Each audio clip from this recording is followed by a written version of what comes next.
Welcome to Nanak classes. दोस्तों, Nanak classes के YouTube channel पे आपका स्वागत है। आज है 7 जुलाई 2022 और 7 जुलाई 2022 के जितने भी most important Rajasthan current affairs के क्वेश्चन बनते हैं, आज हम उनका डिस्कस करेंगे। पूरा वीडियो ध्यान से देखना और लास्ट में मैं आपसे क्वेश्चन पूछूंगा जिनके जवाब आपको कमेंट बॉक्स में देने हैं। तो टुडे मोस्ट इंपोर्टेंट क्वेश्चनों की चर्चा करने जा रहे हैं। सभी विद्यार्थियों को गुड मॉर्निंग और आज के मोटिवेशनल स्पीच के साथ इस क्लास की शुरुआत हो रही है।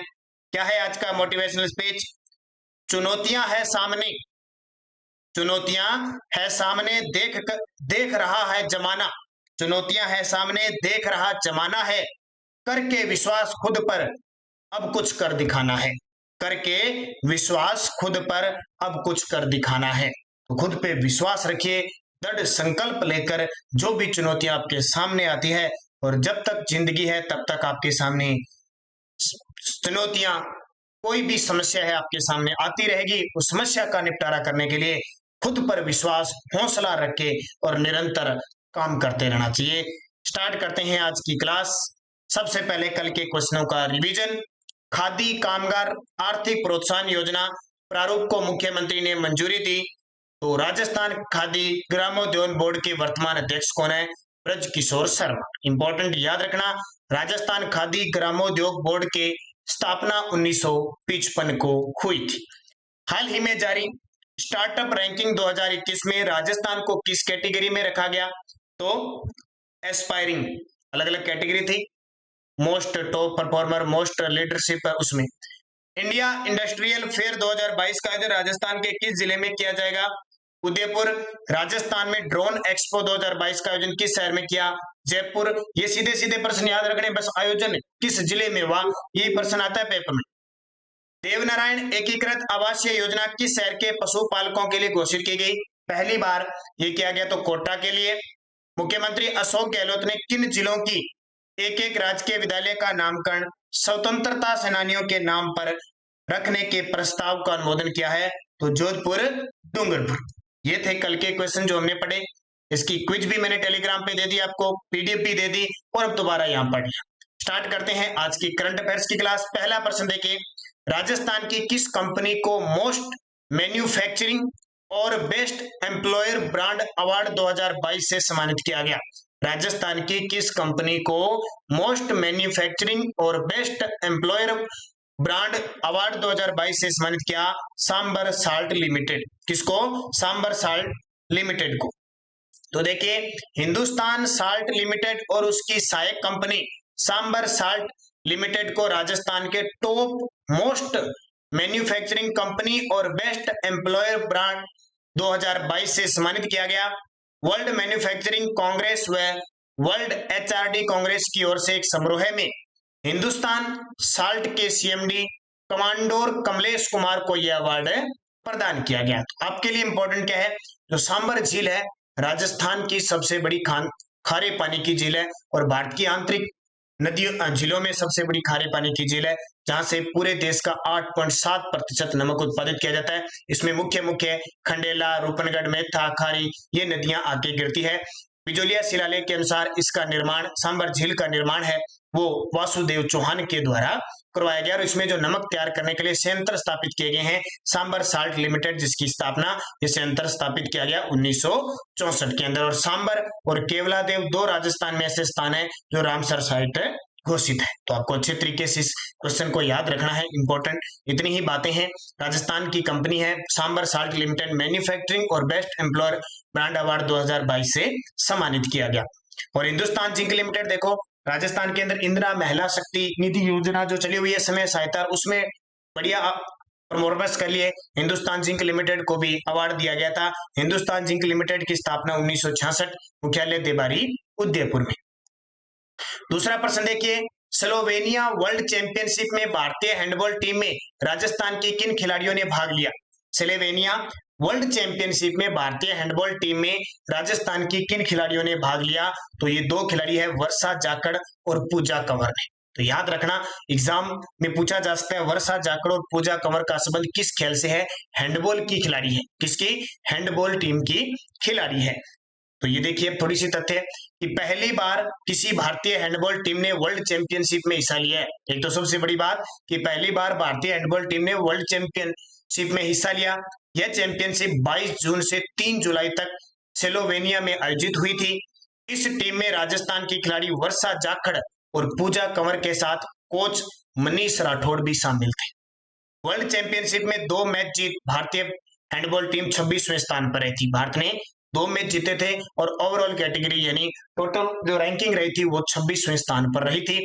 आपको राजस्थान के संदर्भ में याद रखना है वर्षा जाखड़ और पूजा कंवर। आजकल खिलाड़ियों के नाम पूछे जाते हैं का संबंध किससे, तो वर्षा जाखड़ और पूजा कंवर दोनों ही किसकी खिलाड़ी होगी, हैंडबॉल की खिलाड़ी होगी। अब देखिए आपके सामने ऑप्शन है, इसमें देखिए गुंजन बिश्नोई, मैंने आपको कल ही बताया था गुंजन बिश्नोई श्री गंगानगर की है, भारतीय वॉलीबॉल टीम में चयन हुआ है।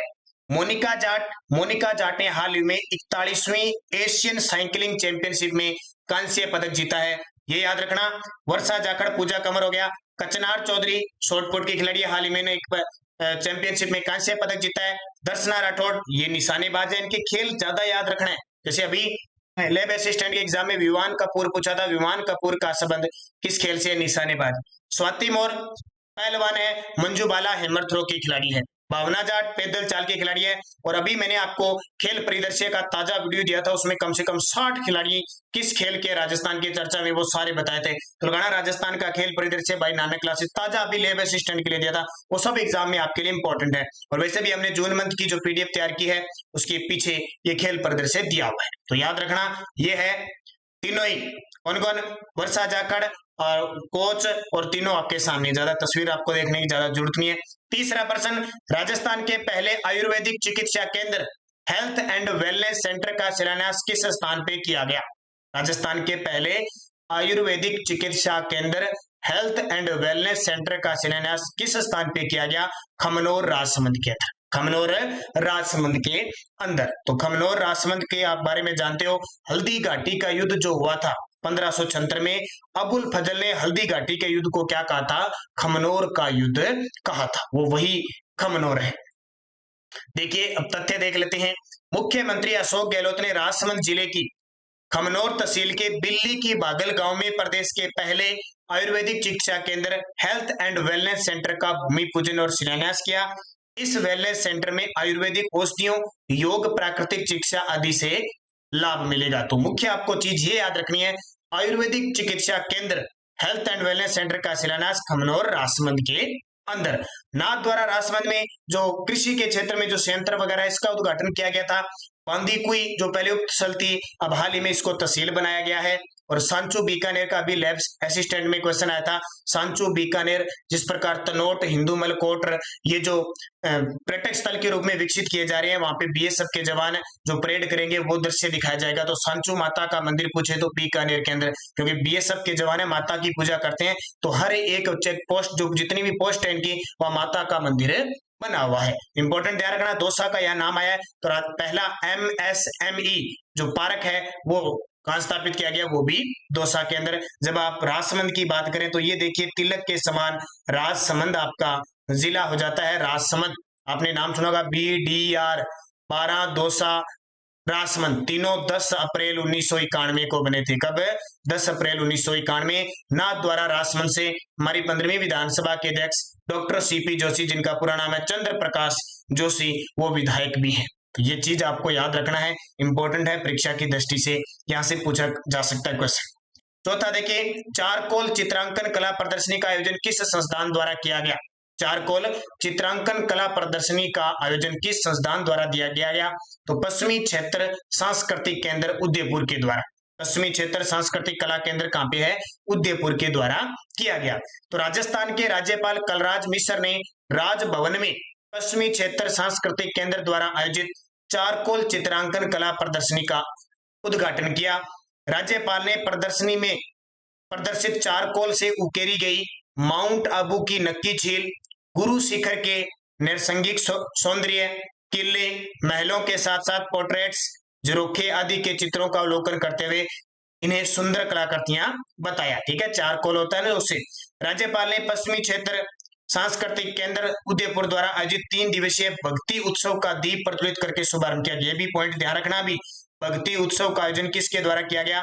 पश्चिमी क्षेत्र सांस्कृतिक केंद्र उदयपुर के द्वारा। तो ये क्वेश्चन पेपर में पूछे जाते हैं। कहां पे? राजभवन में। इसका मतलब जयपुर के अंदर इस कला प्रदर्शनी का आयोजन किया गया, लेकिन किसके द्वारा? पश्चिमी क्षेत्र सांस्कृतिक केंद्र उदयपुर के द्वारा, जिसकी स्थापना 1986 के अंदर हुई थी। इसके जो स्थायी अध्यक्ष होते हैं वो हमेशा राज्यपाल होते हैं, ये याद रखना। और वर्तमान में इसके चेयरमैन या महानिदेशक पूछे तो किरण सोनी गुप्ता है। तो ये चीजें आपके लिए बहुत इंपॉर्टेंट है। जवाहर कला केंद्र जयपुर के अंदर है। राजस्थान हिंदी ग्रंथ अकादमी है ही कादरी जोधपुर में। अभी ताजा प्रश्न आया, 1959 में इसकी स्थापना हुई थी। जवाहर कला केंद्र की 1993 में हुई थी। तो ये आपके सामने है उदयपुर। देखिए, उदयपुर को 1559 में उदय सिंह ने बसाया था उदय सागर झील के साथ, और इसकी सीमा लगती है गुजरात के साथ। और ये है राजस्थान का, इसको कश्मीर कहते हैं। और आकृति इसकी ऑस्ट्रेलिया के समान। उदयपुर में मीनार स्थान है जहां बर्ड फेस्टिवल आयोजित किया जाता है, उसको आर्द्र भूमि घोषित के लिए चयनित किया जा रहा है। और यहीं पर आपको बता देता हूं बर्ड पार्क कहां बनेगा, वो भी उदयपुर में। जबकि आपसे पूछे बर्ड हाउस कहां बनेगा, वो बीकानेर के अंदर स्थापित होगा। तो ये चीजें आपके लिए इंपॉर्टेंट है। तितली पार्क भी कहां बनेगा? उदयपुर के अंदर। जनजातीय बालक बालिका हॉकी अकेडमी भी कहां स्थापित की गई है, वो भी उदयपुर के अंदर। और मोहनलाल सुखाड़िया विश्वविद्यालय कहां पे है? उदयपुर के अंदर। अगला प्रश्न देखिए, हाल ही में केंद्रीय सड़क परिवहन और राजमार्ग मंत्री नितिन गडकरी ने भारत के किस राज्य में 9 राष्ट्रीय राजमार्ग परियोजनाओं का उद्घाटन और शिलान्यास किया? तो हमारे केंद्रीय सड़क व राजमार्ग मंत्री नितिन गडकरी ने, ये राजस्थान के अंदर। हमारे देश के केंद्रीय सड़क परिवहन और राजमार्ग मंत्री कौन है? नितिन गडकरी ने 9 राष्ट्रीय राजमार्ग परियोजनाओं का उद्घाटन और शिलान्यास राजस्थान के अंदर किया गया। तो बस देख सकते हो, राजस्थान में 1357 करोड़ रुपए की लागत वाली 9 राष्ट्रीय राजमार्ग का उद्घाटन किया। अगला देखिए, राजस्थान में सौर कृषि आजीविका योजना स्काई के अंतर्गत कितने सोलर पंप स्थापित होंगे? राजस्थान में सौर कृषि आजीविका योजना के अंतर्गत कितने सोलर पंप स्थापित होंगे? तो 1 लाख। कितने? 1 लाख। तो राजस्थान की मुख्य सचिव उषा शर्मा अभी लैब असिस्टेंट के अंदर आया। और ताजा मैंने राजस्थान में कौन क्या का वीडियो दे दिया, देख के जरूर जाना वीडियो मेंस वाले। और इससे एक दिन पहले एएसओ का एग्जाम भी है। प्रधानमंत्री Kusum component C feeder level solarization के तहत सौर कृषि आजीविका योजना पर आयोजित समीक्षा बैठक में योजना के अंतर्गत 1 लाख सोलर पंप स्थापित करने के निर्देश दिए हैं। प्रस्तावित स्कोई योजना के सफल क्रियान्वयन के लिए एक पोर्टल शीघ्र शुरू किया जाएगा, जिसके माध्यम से पंजीकरण करके किसान अपनी जमीन को जीएसएस स्थापित करने हेतु 25 साल तक के लिए लीज किराए पर दे सकेंगे। टोंक में एक पायलट प्रोजेक्ट के तहत 4.24 मेगावाट का कार्य अवार्ड किया गया है, जिसके तहत 656 किसानों को सोलर ऊर्जा मिलेगी। तो ये भी याद रखना इंपॉर्टेंट है कि टोंक में एक पायलट प्रोजेक्ट के तहत 4.24 मेगावाट का कार्य अवार्ड किया गया है, यानी शुरू किया गया, जिसके तहत 656 किसानों को सोलर ऊर्जा मिलेगी। तो कुसुम योजना की नाम जब भी आती है तो 2018-19 के अंदर इसकी शुरुआत की थी। हालांकि 19-20 में इसको शुरू किया गया था। और इसके तहत पहला सोलर संयंत्र अपने राजस्थान के जयपुर के बालोजी गांव में स्थापित किया गया था, वो बहुत चर्चा में रहा था। और इस कुसुम योजना का जो नारा है ये याद रखना, अन्नदाता से ऊर्जा दाता। तो इसका उत्तर क्या हो जाएगा? 1 लाख। 7 नंबर प्रश्न देखिए, देवस्थान विभाग के द्वारा मोक्ष कलश योजना किस वर्ष चलाई गई थी? अब ये जो क्वेश्चन दिए जा रहे हैं ये आने वाले पेपर में सीधे आएंगे। तो देवस्थान विभाग के द्वारा मोक्ष कलश योजना किस वर्ष चलाई गई थी? 2020 में, कोरोना काल में जब सब कुछ बंद था, सब ठप था, तो जिनकी मृत्यु हो गई थी, अब उनकी मृत्यु हो गई थी, तो उनको अपने अंतिम स्थान पर पहुंचाने के लिए भी सरकार ने व्यवस्था की। तो देखिए, वर्ष 2020 में कोविड-19 महामारी के अंतर्गत परिवहन साधनों का संचालन सुचारू रूप से नहीं होने के कारण ऐसी परिस्थिति में व्यक्ति की अस्थियों के साथ यथा समय गंगा जी में विसर्जन हो सके, इस हेतु उसके परिवार के अधिकतम 2 सदस्यों को एक अस्थि कलश के साथ हरिद्वार जाने आने के लिए राजस्थान सरकार द्वारा निःशुल्क यात्रा हेतु एक योजना शुरू की गई। इसकी क्रियान्वयन एजेंसी राजस्थान राज्य पथ परिवहन निगम, यानी राजस्थान राज्य पथ परिवहन जो रोडवेज बसें हैं उनके द्वारा की गई। लेकिन काम किसका था? देवस्थान विभाग के द्वारा थी, ये याद रखना। और अब तक ये प्रश्न एक बार आया, उसमें क्वेश्चन पूछा गया कि मोक्ष कलश योजना 2020 का उद्देश्य क्या था? तो नाम से पता चल जाता है मोक्ष कलश योजना 2020 किसके लिए? अस्थियां विसर्जन के लिए सरकार के द्वारा स्पेशल रोडवेज बसें फ्री की गई, उसके साथ अस्थि कलश के साथ 2 सदस्य भी जा सकते थे। तो कब शुरू हुई? 2020 में। किसके द्वारा? देवस्थान विभाग। अब मैं बूस्टर डोज में 2 योजना और बता देता हूँ। कल मैंने आपको योजना बता दी थी, वरिष्ठ नागरिक योजना वाली, यात्रा वाली। ये और देख लो, कैलाश मानसरोवर तीर्थ यात्रा योजना, शुरुआत 1 अप्रैल 2011 से। इसके अंतर्गत विदेश मंत्रालय भारत सरकार के माध्यम से कैलाश मानसरोवर की यात्रा सफलतापूर्वक संपन्न करवाने वाले राजस्थान के स्थायी मूल निवासियों को श्रद्धालुओं को 1 लाख रुपए प्रति यात्री की सहायता दे होगी। इस योजना का लाभ केवल राजस्थान के स्थायी मूल निवासियों को ही दे होगा। ये भी देवस्थान विभाग के द्वारा है। और सिंधु दर्शन तीर्थ यात्रा योजना, ये भी देवस्थान विभाग के द्वारा, ये 1 अप्रैल 2016 से शुरू हुई। इसके अंतर्गत भारत के लद्दाख स्थित सिंधु नदी की तीर्थ यात्रा पर जाने वाले तीर्थ यात्री को सहायता के रूप में यात्रा पर हुए व्यय के 50% की प्रतिपूर्ति या अधिकतम 10,000 रुपए प्रति तीर्थ यात्री तक की जाती है। तो कैलाश मानसरोवर तीर्थ यात्रा योजना, सिंधु दर्शन तीर्थ यात्रा योजना, मोक्ष कलश योजना, इसके अलावा अपना धाम अपना काम अपना निर्माण वो योजना, वरिष्ठ नागरिक तीर्थ यात्रा योजना, ये सारी देवस्थान विभाग के द्वारा स्थापित की गई। इसलिए मैंने 2-3 वीडियो में आपको सारी चीजें ये क्लियर करवा दी, इंपॉर्टेंट चीज। इसलिए पीडीएफ हमारी टेलीग्राम पे आपको Nanak classes Rajasthan current affairs नाम से जो हमारा ग्रुप बना हुआ है, वीडियो के डिस्क्रिप्शन में भी लिंक है, वहां से आपको पीडीएफ क्विज हर कोई सूचना आपको प्राप्त हो जाती है। ज्वाइन कीजिए। और कोई विद्यार्थी राष्ट्रीय अंतरराष्ट्रीय करंट अफेयर्स पढ़ना चाहता है तो आपको एक लिंक मिलता है प्रताप क्लासेज का, जो नानक क्लासेज का ही भाग है। वो प्रताप क्लासेज पे आपको इंडिया करंट और इंटरनेशनल, वीकली, मंथली सब मिलता है। तो निरंतर अध्ययन कीजिए, अच्छे तरीके से पढ़िए, सफलता आपको जरूर मिलेगी। पिछले वीडियो का क्वेश्चन था राजस्थान फाउंडेशन के राजस्थानी ब्रांड एम्बेसडर किसे बनाया गया है? तो सभी का जवाब था सुशील शर्मा को। किसको? सुशील शर्मा को। और करिश्मा हड़ा जो टूरिज्म ऐप है उसकी ब्रांड एम्बेसडर है। अवनी लेकरा बेटी बचाओ बेटी पढ़ाओ की ब्रांड एम्बेसडर। और देवेंद्र झाझड़िया राजस्थान राज्य निर्वाचन आयोग के ब्रांड एम्बेसडर है। अब क्वेश्चन फॉर यू, जिसका जवाब आपको कमेंट बॉक्स में देना है। वर्तमान में राजस्थान खादी ग्रामोद्योग बोर्ड के अध्यक्ष कौन है? डूंगर राम गेदर, ब्रज किशोर शर्मा, रामेश्वर डूडी, डॉक्टर चंद्रभान। ये चारों किसी न किसी बोर्ड के अध्यक्ष हैं। मुझे कमेंट करके आप जरूर बताओगे। यस्टरडे डोज क्या थी? राजस्थान एकीकरण के प्रथम चरण का नाम रखा गया मत्स्य संघ। मत्स्य संघ 17 या 18 मार्च 1948 को बना था। के.एम. मुंशी के सुझाव पे इसका नाम रखा गया था। ये कांस्टेबल में क्वेश्चन आए हुए हैं। डेंगू किसान आंदोलन का नेतृत्व किया था रामनारायण चौधरी ने। तो अब राजस्थान पुलिस के सारे पेपरों की आंसर की आ चुकी है। अब उन क्या करेंगे, हम उन क्वेश्चनों को सभी को एक साथ लेके और शाम वाली 9 बजे की क्लास में 50-50 क्वेश्चनों का डिस्कस करेंगे, जैसे भी लैब असिस्टेंट वाली चल रही है। वाक्कल नदी किसकी सहायक नदी है? तो साबरमती की है। मेसा के पठार पर कौन सा किला है? चित्तौड़गढ़ का। और राजस्थान का कालिदास किसको कहते हैं? कवि माघ को। राजस्थान का कालिदास कवि माघ को कहते हैं। जबकि आपसे पूछे राजस्थान का कालिदास और राजस्थान का वाल्मीकि भी कवि माघ को कहा जाता। तो ये आपके लिए इंपॉर्टेंट क्वेश्चन थे। अब आपके लिए नेक्स्ट डोज 20वीं पशुगणना रिपोर्ट में पशुधन के मामले में राजस्थान का देश में कौन सा स्थान था? 20वीं पशुगणना रिपोर्ट में पशुधन के मामले में राजस्थान का देश में कौन सा स्थान? पानीपत के प्रथम युद्ध में किसकी हार हुई थी? बीकानेर प्रजामंडल के संस्थापक थे। राज बहादुर सिंह शेखावत किस रियासत के राजा थे? ये कांस्टेबल में क्वेश्चन आए हुए हैं। और रणथंभौर को राष्ट्रीय उद्यान किस वर्ष घोषित किया गया?